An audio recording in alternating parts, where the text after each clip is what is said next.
Tuan nak buat tak buat after this, terpulanglah. Tapi this is knowledge, ini ilmu lah, idea tu tuan-tuan. Hatta saya dulu-dulu, saya ingat setahun dua lepas kot, saya pun ada up isu garam menghalau jin dalam Facebook dulu lah.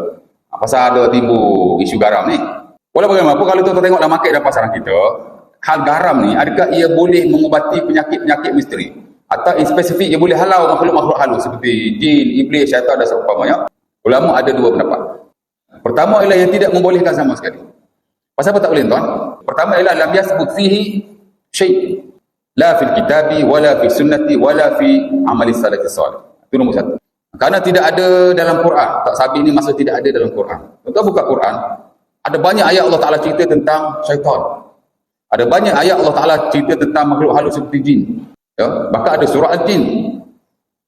Tapi tak ada ayat Allah Taala sebut tentang garam, bahkan mengajar bagaimana nak menghalau mereka dengan menggunakan alat itu. Tidak ada. Tapi Allah Ta'ala ajar yang lain. Kalaulah garam ni betul-betul bermanfaat, tak payah tunggu awak ajar. Allah Ta'ala ajar dulu.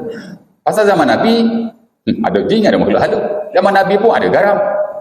Tapi Allah Ta'ala tak ajar. Jadi kata, yang kedua, sama juga dengan hadis-hadis atau sunnah Rasulullah SAW. Juga tidak ada. La fil kitabi wala fi sunnah. Zaman Nabi ada jin tak? Memanglah ada. Nabi siap tangkap jin lagi. Bukan tangkap. Tengah-tengah semayang, jin mari nak kacau Nabi. Ya? Itu Nabi kata, Al-anuka bina'natillah. Aku laknat kamu dengan laknat Allah. Mana tahu kan, tuan balik. Malam-malam kat mana-mana kan. Ternampak benda belik-belik kan. Kalau lah. Saya tak pernah hari lah. Saya nak tengok juga. Saya selalu kata begitu. Nak tengok juga. Tapi tak aja nampak lagi. Saya ingat zaman saya muda dulu, saya balik Kelantan tengah malam seorang je. Ya, tapi kita kena ingat antara benteng terkuat ialah kekuatan iman. Sebab itu perawat dunia top tuan-tuan dalam rawatan Islam ni. Siapa tuan-tuan? Wahid Salam Bali ya, ulama Usir tu. Dia ada buku khas, tuan-tuan boleh beli. Sudah diterjemahkan dalam bahasa Melayu. Tentang rawatan melawan jin, satu lagi tentang sihir. Saya buku Melayu pun saya ada, buku Arab pun saya ada.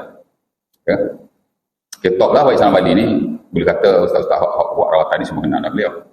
Dalam buku dia tu tuan-tuan, dalam rawatan jin tu ataupun kaedah melindungi diri daripada jin tu, dia ada satu bab. Apa dia? Benteng sebenar untuk melindungi diri daripada syaitan, jin dan makhluk halus ialah kuatul iman, kekuatan iman. Masalah ni kita iman tak kuat. Dan kedua ialah banyak beramal. Al-iksar minal amali soleh, banyak beramal soleh. Ya, tak ada apa-apa. Tapi unfortunately dua benda ni kita kurang. That's why lah. Ya. Lepas tu jenis ada sentimen pula. Sikit-sikit jin, sikit-sikit atu, sikit-sikit jin, sikit atu. Ya. Kena final sama. Sakit darah tinggi pun jin, sakit jantung pun jin. Habis dia suruh bakar baju mak kita, suruh bakar baju. Ya. Masalah juga tu. Jadi tak ada lah cerita dia. Kalaulah ia boleh menghalau atau mempengaruhi makhluk berkenaan, tak payah awak ajar. Nabi akan ajar dulu. Kerana Nabi nak sebagaimana Allah Ta'ala nak juga mereka jauh daripada kita dan kita jauh daripada mereka.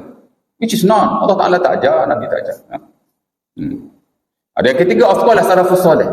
Di kalangan sahabat, tabi'in dan tabi'in. Ada bukan sahaja salafus soleh tuan-tuan. Bila sebut salafus soleh ni mana? Sahabat, tabi'in dan tabi'in. Malah ulama-ulama selepas daripada itu.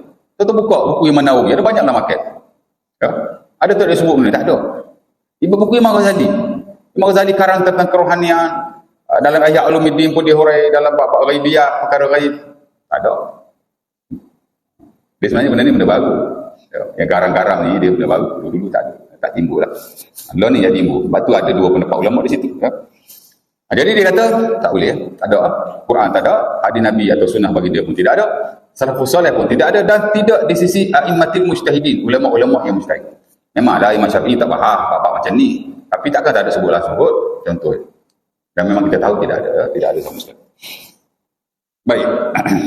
Itu hujah mereka lah. Dia kata tak ada. Yang kedua dia kata benda ni perkara gaib. Di mana benda-benda gaib ni rujukannya tidak lain dan tidak bukan hanya wahyu. Pasal benda gaib. Syaitan, jin, dia mesti wahyu tuan. Ya. Dia panggil ansimetus. Al-ghaibiyat. Mustanaduha al-wahyu.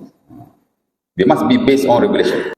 Selain daripada tidak ada dalam Quran, tidak ada dalam hadis Nabi, tidak ada di kalangan salafus soleh dan di sisi imam-imam yang terawal lah ulama-ulama besar kan. Laisa fihi bahsun ilmi. Tidak ada juga padanya apa-apa kajian saintifik tentang hal itu. Nak kajian saintifik macam mana benda gaib? Jadi dia kata tak ada lah. Yang saya kira itu dianggap agak salah ya. Okey, itu pendapat. Pendapat yang kedua tuan-tuan, yajuz ataupun jaiz, harus, boleh. Dan sekarang ramai juga yang beberapa itu, of course lah fatwa kita, dia cenderung kepada harus. Ulama di tanah Arab juga, nama dia Ibnu Jibrin. Which dalam bab ni pun dia okey. Dia kata tidak ada masalah sama sekali. Pasal apa? Dalam Quran memang tidak ada kata dia. Dalam hadis memang tidak ada. Salafus soleh pun tidak ada. Dan tidak ada kajian-kajian tertentu. Tapi benda ni bukan ibadat. Benda ni pun memang gaibiat jin dan syaitan tu. Tapi perbuatan kita bukan gaibiat. Perbuatan kita hisiat, benda luar. Masih boleh berpegang kepada kaedah al-aslu fil asya' al-ibahah ma lam yakun dalilun ala tahrimah. Asal-asal sesuatu itu harus. Bagaimana tidak ada dalil yang melarang. Jadi dia kata boleh. Sementara katanya, dah kata mereka yang membolehkan itu, ada bukti tapi bukan daripada kajian yang saintifik, tapi daripada tajribah. Wa khibrah. Kalau Abdul Bari dia kata tajribah wa khibrah. Dia kata daripada pengalaman dan daripada testimoni. Minas salihin wal mu'alijin alladhina yutaqu bihim. Daripada orang-orang yang baik. Dah perawat ustaz-ustaz belakang tak baik lagi. Kalau ustaz tak baik, orang lain lagi tak baik lah kot. Orang mensucikan diri sendiri. Tak, ini anak cakap umum. Ya. Jadi dia kata orang baik-baik. Perawak-perawak yang boleh dipercayai. Di mana mengikut pengalaman mereka, testimoni mereka, menggunakan garam ni, boleh memberi kesalahan. Jadi kata tidak salah sama sekali untuk menggunakan garam. Untuk menghalau mereka, sama ada pada badan ataupun pada pada umum pun dia kata boleh. Hak tu kata boleh lah ya. Nampak? Jadi ada yang kata tidak boleh, ada yang kata boleh.